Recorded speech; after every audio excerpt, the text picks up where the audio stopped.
Hello and welcome to Runescape.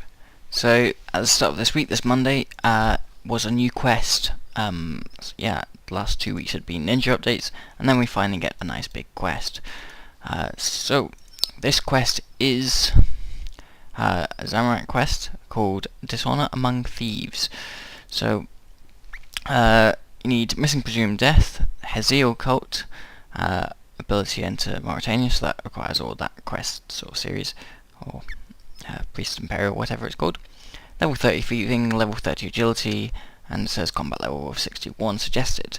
This is, I don't know whether the combat scales to your level, but it's quite a lot of combat in it.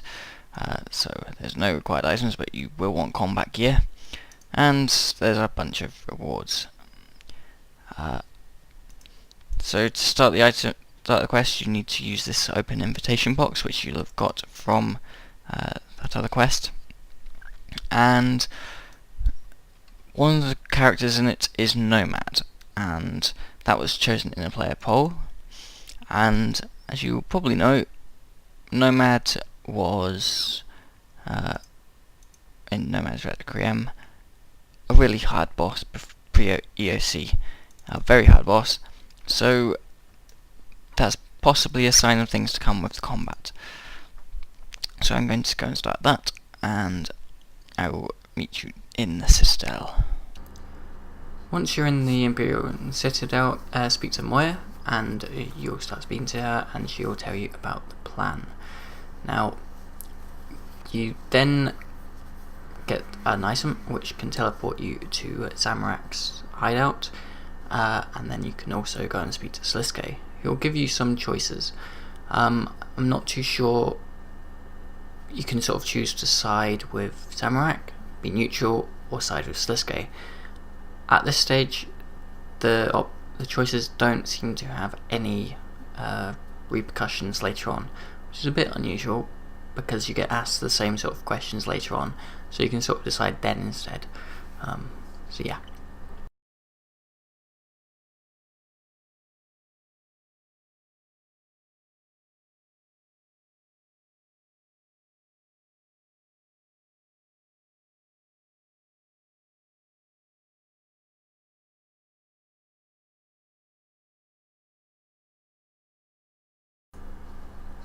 Now, once you've teleported to Zamorak's hideout, you'll meet Bilrak, as well as Zamorak himself, and they will tell you a bit more about the plan, and that there are a bunch of them involved in the plan.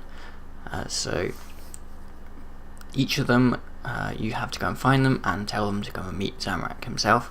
I'm not particularly sure why you have to do this, but you have to go and meet with them and convince them to go and speak to Zamorak.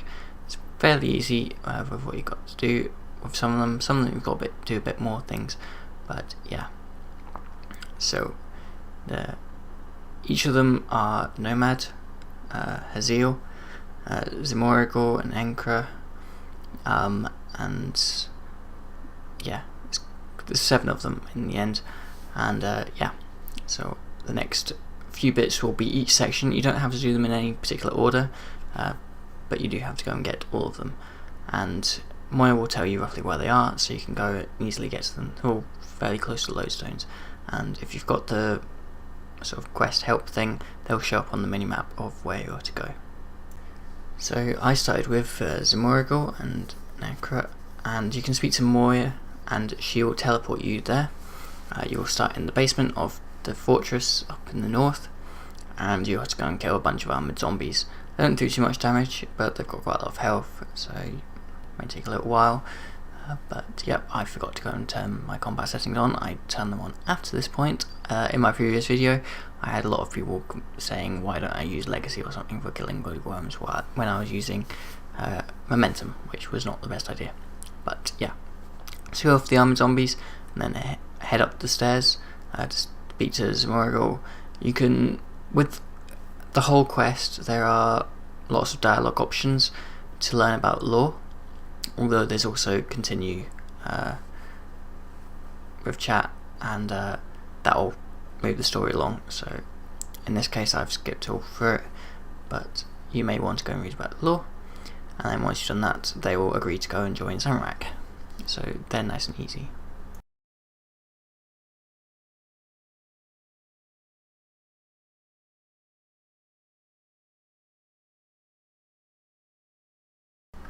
The next one I went off to go and do was Nomad, so you teleport to Draenor Lodestone, run north and then go into the portal to speak to Death. And you'll come straight into it and you'll see that Death is trying to absorb Nomad. It's quite funny sort of dialogue, and they're sort of saying quite a few silly things to each other, goading each other on, and you also go and convince Death that he's needed for other things, and Nomad will then join you, and that's about it really. You can sort of get another choice here of who you're going to sort of side with, but again it doesn't really matter. So the next one I went to was Haziel, who is south of Ardoin Zoo, and then you go down a bit to the marked area and go into the sewers. You take the raft and go and speak to Haziel, and he'll tell you that he wants you to rescue a werewolf who's been captured in the mansion in Ardoin. So head to the mansion in Ardoin, which is just west of the marketplace in Ardoin, and you'll then need to go through a bunch of dialogue. So at the back of the mansion with the vine, go down the cellar at the back of the mansion and then speak to Gerard, the werewolf. So you're going to need to convince him to go and help you, and then that he's killed the butler, and he'll say a few things that you can learn about, and then basically you search the body for a key and use it with the lock. Now there's also a chest in here. There's chests scattered throughout lots of the quest, and they usually give little rewards of 1,500 coins, 250 dungeoneering tokens, and a couple of gems. So a bit random, but they're all over the place, so you can go and get them along with your quest. Anyway, after speaking to Gerard, he will then agree to come with you, and both Gerard and Haziel will both go off to Zamorak. The next one I went to was Lord Carius, who is found in the Black Knight's fortress sort of thing, in the south part of Taverley Dungeon. So head to Taverley Dungeon, then go south, and you'll speak to Lord Carius in the southwest part of the fortress, and he'll tell you that he needs to trust you by finding out who is plotting against him. They're quite obvious, well, some of them are. There's 3 plots, again there's another chest which you can see, and first lot, you run along and you'll see there's a guy sort of saying to overthrow him. You can choose to sort of convince him otherwise, or you can just kick him to the ground. I chose to kick him to the ground. The next lot is in the north east of the fortress, and you can again be sort of argue about it, or you can just sort of punish them, and yeah, you just have the option to talk. And then the last one is a bit harder. In the northwest side of the fortress there is a chest at the very northwest of it. Search the chest and you'll find some poison with Lord Jacarius' initials on it. Bring the poison back to Lord Jacarius, and then he will agree to come with you to Zamorak. Finally, the last one I went to was Lord Khazad, who's found in the Uza ruins at the temple. If you just go past the pass and then you go to the far east of the desert, speak to Khazad and he'll say that he's trying to find out about his mother and father. He'll send you into the spirit world. There will be a book on his mother's body. You read the last 3 pages of the book and then you come back into the normal world and give it to General Khazad, and then he'll say that he'll head to Zamorak. So this one is very easy. They're all pretty easy anyway. And then this is the final guy, so you're ready to begin the heist. After a load of dialogue and a character coming up to tell you about his time in the spirit world and where the Stone of Jazz is, you'll then need to go to Sliskay's hideout, which is south of the Barrows. So if you have one, go to and get a Draken medallion. Otherwise, just sort of head to Barris how you normally would, and then run around the west side. So then you end up in this cave where there's a bunch of clues, and hidden in the clue, which is sort of a poemy thing, it's the same poem each time. In each line it will tell you what colour you have to go for. So the first one is blue. I misclicked here and thought that that colour there is blue. It's not like that, it is a sort of darker blue, which in my case was right at the far end. And then there are a bunch of other clues as well. The next line says 5, so you have to go and find the Roman numeral 5, which is a V on the floor. This will be after you go through the blue door, and it's kind of hard to see, so you may want to check your graphic settings. But yep, once you go through there, you'll go on to the next clue, which talks about green. So there's a bunch of green faces. The next line talks about 3 straight sides, so that means a triangle. So this next room has a bunch of doors with shapes on the floor, so it goes to the triangle door. The next clue line is red, so go to the red door. The next line talks about faces and halves and stuff, so you need to go in the door which has a full sort of Sliske sort of mask face thing, not the 2 weird halves that there also are. And finally, the last clue talks about light and dark, so this is grey, so go to the grey door, which is sort of whitish, basically not a colour because all the other ones are all colours, and then go into that one, and you'll end up in sort of the hard bit. Due to your thieving level, you and Gerard have to do the next part. This is one of the most tricky parts. I had a lot of trouble trying to understand this. So you cannot run, which makes not much sense. I'm not sure why you can't run. And you can sort of move quicker by using the sort of dart forward and back and do rolls to the sides. So it's quite difficult. It took me many attempts to understand what you have to do. So the first one, there's 3 rooms. The first room, there will be a guard walking backwards and forwards.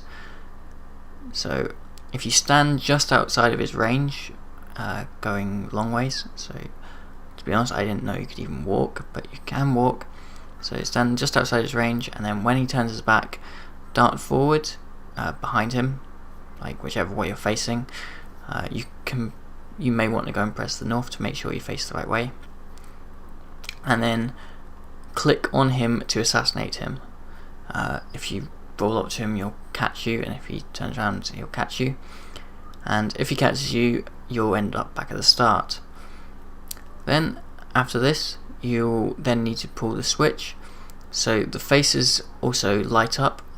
They will light up 3 times before turning off. In this time, you have to dart down the sort of alleyway 2 times to get to the lever, and then pull the lever. At this point, you may want to sort of get yourself caught deliberately, so you can get back to the start. The lever will have opened the door so that Gerard can come up behind the other guard and kill him. For the second room, there is 2 sort of directions. There is a wiggly way and a long narrow passageway with a dark blob going backwards and forwards.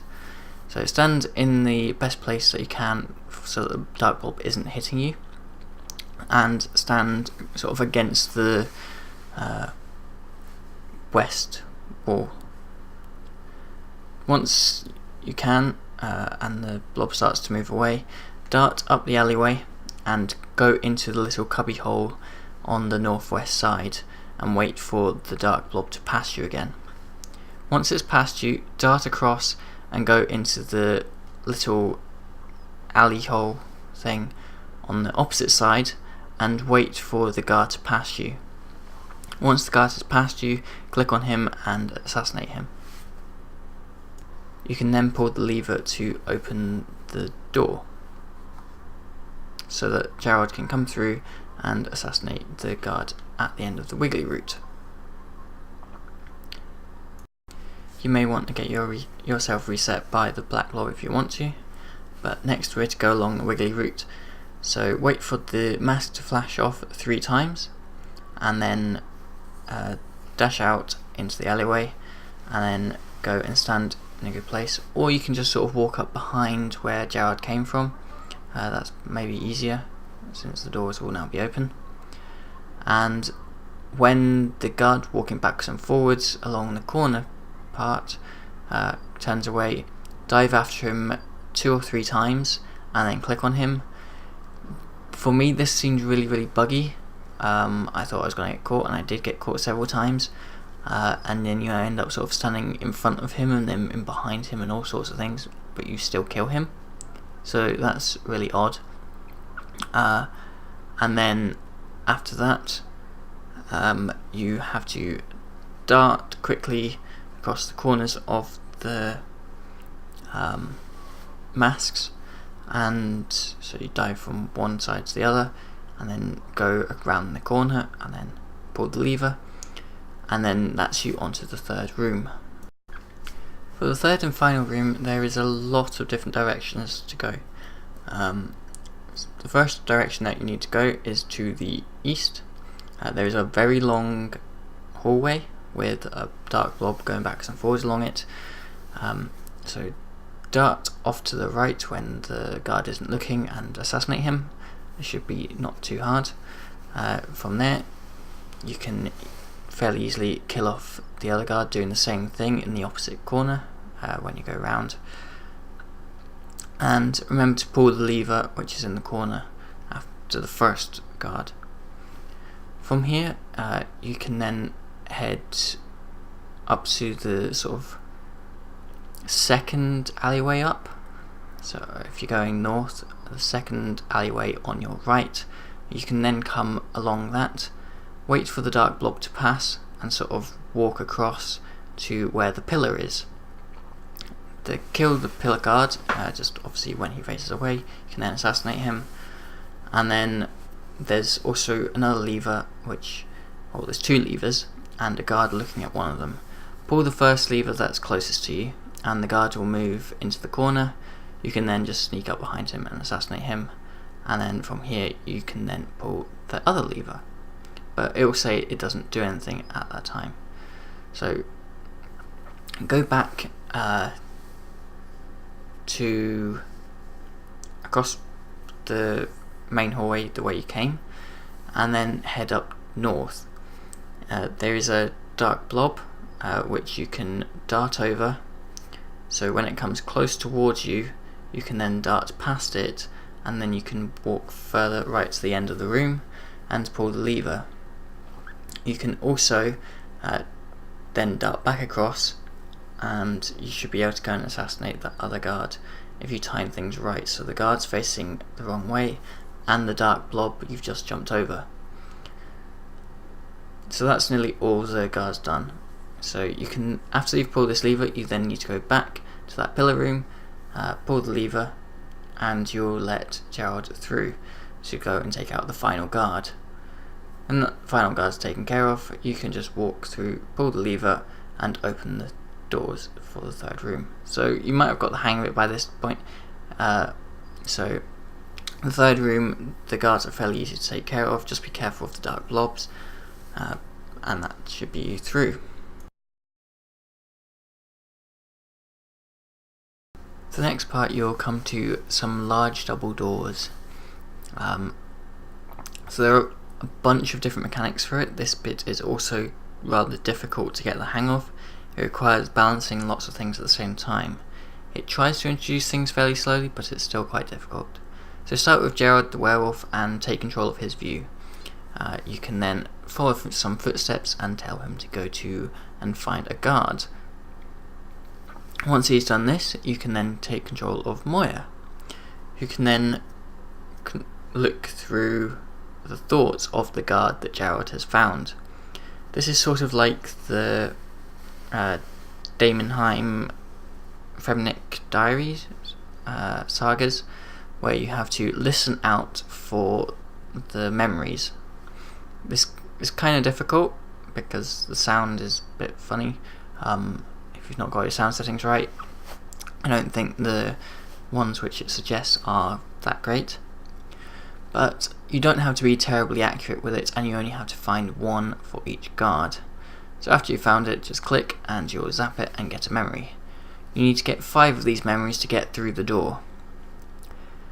However, after you've done this first one, it will then introduce the next mechanic, which is there is a timer on the door, 1 white, 1 black. These go up and down because Nomad and Encra use their magic. 1 adds to it, 1 subtracts from it, and these have to try and stay balanced. So every now and again you have to go and tell them to switch which side they're working on so that it will stay balanced. So this means, as well as checking the memories, you need to making sure that this stays in the middle. So then you go and take control of the werewolf again and use the commands to find the next set of trails to the next guard. Go off to this, find the next memory, and then the third part will come into it, where General Khazad, he creates portals to stop any wardens from coming and getting you. These change regularly as well, so every sort of few minutes this will change which room they come out of. He's only got enough power to create 2 portals, so to see which portal they're coming from next, you'll see which eyes are coming like along the tunnels of the 4 rooms. The map distance is just sort of on the edge of rendering, so you may need to move slightly to be able to see it properly. Also, when you look at the door, you're facing south. So for doing this, you may want to turn the camera around so you're facing north, because when you're changing the map of General Khazad, that is facing north. So it's quite difficult, and you can only have 2. You must remove 1 portal to place another.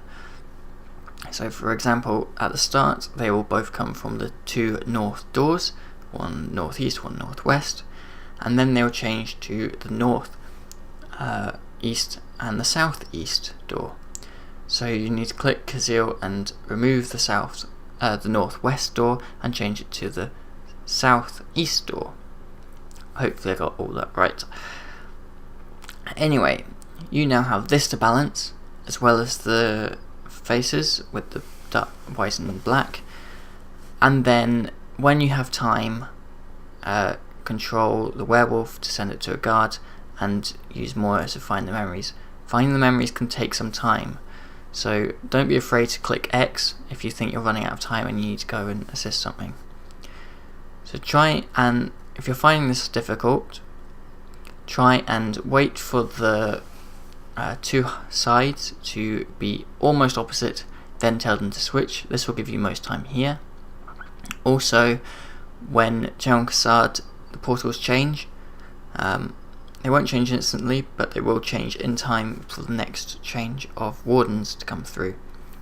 So when the next change of wardens comes through, that will give you your largest amount of time before it has to change again, and that is how you hopefully go and get all 5. So this can take a while and it's pretty tricky, but if you take things slowly and give yourself enough time with each section, you should be able to do it. Once through the doors, you'll find Sliske waiting for you, and he's got some surprises for everyone. He's created some shadow replicas of everyone, but not yourself just now. That waits for a bit. General Khazad will teleport you into the Shadow Realm so that you can find the Stone of Jazz, and this is where you'll find your shadow self. Now, it has 3 moves that you need to be careful of. Other than this, it is pretty easy. It is only level 84, so if you've got high combat it should be easy. It might be more difficult low levels, of course, but basically just avoid the special attacks and you should be fine. The first special attack is it freezes you. it puts you in a sort of cocoon thing.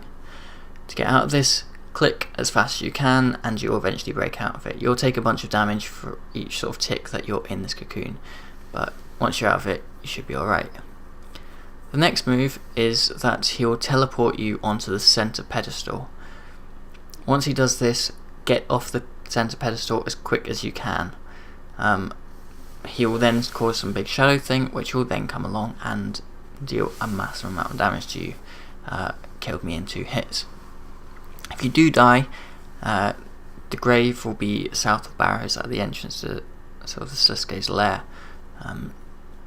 So if you've got a Draken's medallion, it's fairly quick to get back. If you don't, hopefully you should be able to go and get back to your grave alright.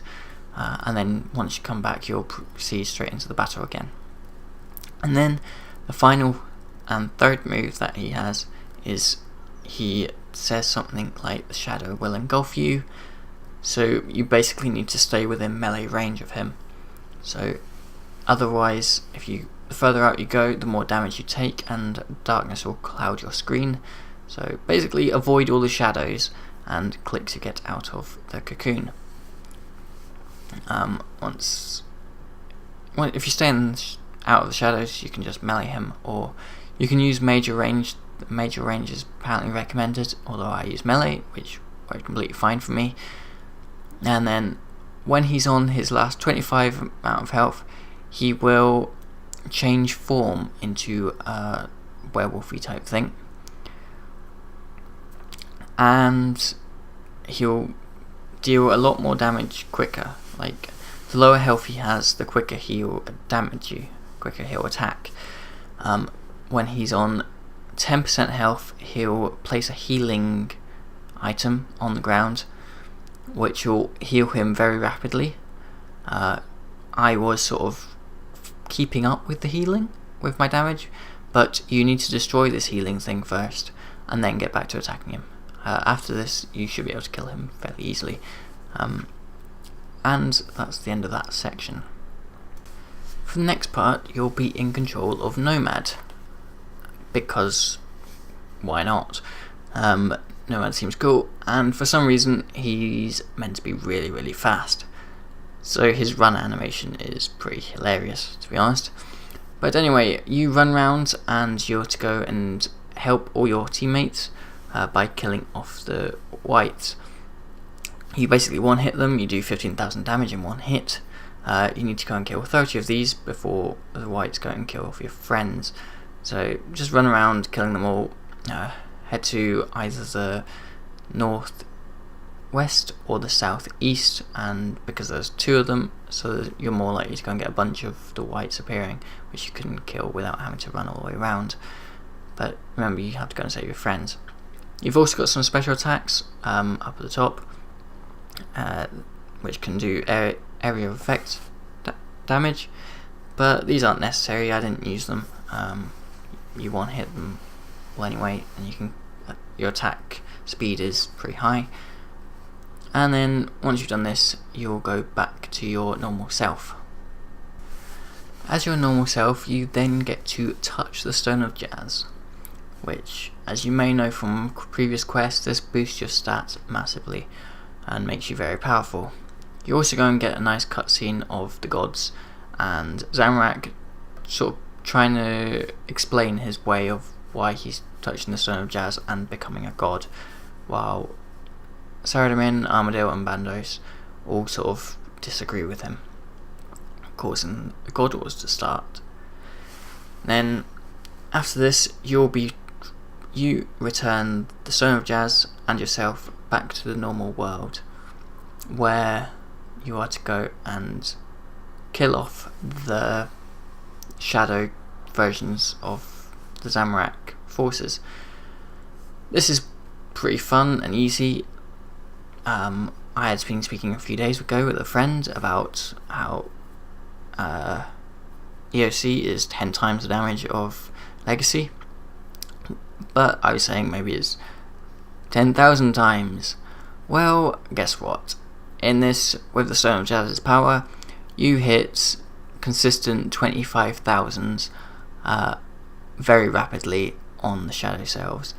So run around and just kill them all.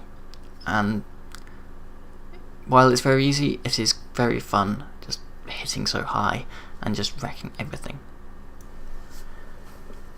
After this, you'll end up in a cutscene where Nomad wants to feel the power of the gods, and he wants to get a bit of the stone for himself.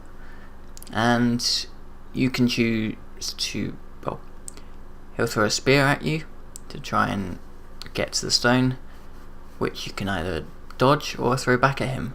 And to be honest, it doesn't make much difference. It affects the dialogue slightly. Then Zamorak will appear and punish Nomad, and then Zamorak will know that Nomad is not really his true follower, whereas Zimurigal, he finds out, is. Anyway, after a bit of chatter, Sisuke then turns up, and then again you get a choice. You can side with Sisuke, you can side with Zamorak, or you can not side with either of them and try to remain neutral. This doesn't actually affect the ending too much. Just one of them will praise you, one of them will sort of praise you but not as much as they might, and then one will, and then the other way is that they will praise you again. So it doesn't make too much difference. Personally, I sided with Slisuke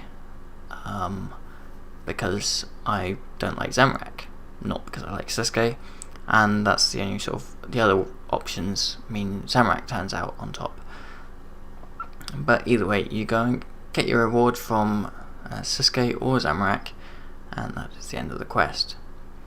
You can go and get the additional rewards from Zamorak's lair after the quest. These have skill requirements on them,